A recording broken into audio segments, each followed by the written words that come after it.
За одоо яг цайзын уулзуур дээр цайз зах гэдэг уулзуур байдаг шүү дээ. За энэ дээр соён бүтээвгүй газар байдаг юм байна. За энэ дээр агаарын чанарын график багжмаа нөгөө нэг дээшээ юунаасаа гараа явчлаа. Хэмжилтээсээ.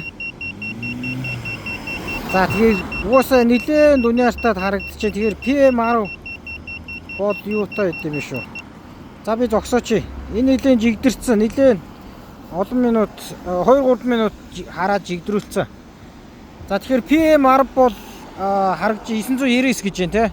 PM2.5 608. За PM2.5 гэдэг бол манай хэд хүмүүс мэдж байгаа маш нарийн ширхэгтэй тоосонцор гэж монголоор орчуулад байгаа юм. 2.5 микроны хэмжээтэй.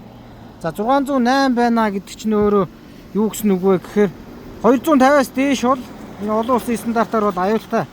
Буюу нөгөө нэг бүр эрсдэлтэй онц байдал зарлж болохоор гэсэн үг hazardous гэж байна те. Амь насанд аюултай гэсэн үг л те. За нөгөө нэг нь болохоор 999 гэж байгаа те. 999 гэдэг чинь юу вэ? 650-аас дээш PM10 650 юунаас дээш болохоор бас яаж байна. Онцгойн нөхцөл гэдэг утгатай байна гэж авч үздэг юм байна. За тэгээд энэ дээр бас харахад бол энэ 999 буюу энэ багжны дээд хэмжээ. Тэгэхээр энэ 1000 гараа явцсан 1000 хэдэн зуучин байгаа юм те. Тэрийг бол энэ багж бол одоо яах вэ штэ. Хязгаарт нь тулцсан учраас мэдэхгүй чадахгүй гэсэн үг хэмжиж.